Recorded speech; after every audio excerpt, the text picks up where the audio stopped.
Arriving in Natal. When starting for South Africa, I did not feel the wrench of separation which I had experienced when leaving for England. My mother was now no more. I had gained some knowledge of the world and of travel abroad, and going from Rajkot to Bombay was no unusual affair. This time, I only felt the pang of parting with my wife. Another baby had been born to us since my return from England. Our love could not yet be called free from lust, but it was getting gradually purer. Since my return from Europe, we had lived very little together, and as I had now become her teacher, however indifferent, and helped her to make certain reforms, we both felt the necessity of being more together, if only to continue the reforms. But the attraction of South Africa rendered the separation bearable. We are bound to meet again in a year, I said to her, by way of consolation, and left Rajkot for Bombay. Here I was to get my passage through the agent of Dada Abdullah and Company, but no berth was available on the boat, and if I did not sail then, I should be stranded in Bombay. We have tried our best, said the agent, to secure a first-class passage, but in vain, unless you are prepared to go on deck. Your meals can be arranged for in the saloon. Those were the days of my first-class travelling, and how could a barrister travel as a deck passenger? So I refused the offer. I suspected the agent's veracity, for I could not believe that a first-class passage was not available. With the agent's consent, I set about securing it myself. I went on board the boat and met the chief officer. He said to me quite frankly, "We do not usually have such a rush, but as the Governor-General of Mozambique is going by this boat, all the berths are engaged." "Could you not possibly squeeze me in?" I asked. He surveyed me from top to toe and smiled. "There is just one way," he said. "There is an extra berth in my cabin, which is usually not available for passengers, but I am prepared to give it to you." I thanked him and got the agent to purchase the passage. In April 1893, I set forth full of zest to try my luck in South Africa. The first port of call was Lamu, which we reached in about 13 days. The captain and I had become great friends by this time. He was fond of playing chess, but as he was quite a novice, he wanted one still more of a beginner for his partner, so he invited me. I had heard a lot about the game but had never tried my hand at it.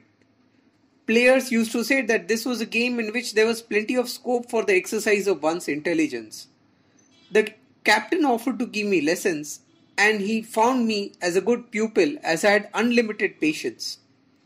Every time I was the loser, and that made him all the more eager to teach me. I liked the game but never carried my liking beyond the boat or my knowledge beyond the moves of the pieces. At Lamu, the ship remained at anchor for some 3 to 4 hours, and I landed to see the port. The captain had also gone ashore, but he had warned me that the harbour was treacherous and that I should return in good time. It was a small place. I went to the post office and was delighted to see the Indian clerks there and had a talk with them. I also saw the Africans and tried to acquaint myself with their ways of life, which interested me very much. This took up some time. There were some deck passengers with whom I had made acquaintance and who had landed with a view to cooking their food on shore and having a quiet meal. I now found them preparing to return to the steamer, so we all got into the same boat. The tide was high in the harbour and our boat had more than its proper load. The high current was so strong that it was impossible to hold the boat to the ladder of the steamer. It would just touch the ladder and be drawn away again by the current. The first whistle to start had already gone. I was worried. The captain was witnessing our plight from the bridge. He ordered the steamer to wait an extra 5 minutes. There was another boat near the ship which a friend hired for me for 10 rupees.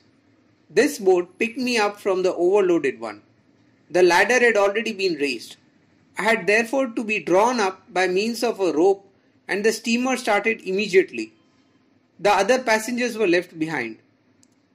I now appreciated the captain's warning. After Lamu, the next port was Mombasa and then Zanzibar. The halt here was a long one, 8 or 10 days, and we then changed to another boat. The captain liked me much, but the liking took an undesirable turn.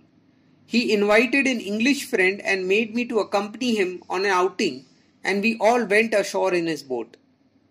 I had not the least notion of what the outing meant, and little did the captain know that what an ignoramus I was in such matters.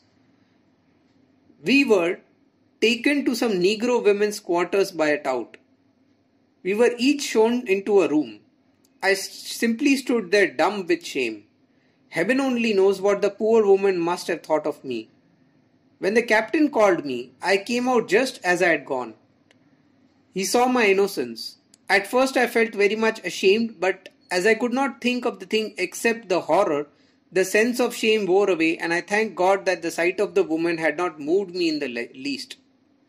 I was disgusted at my weakness and pitied myself for not having had the courage to refuse to go into the room.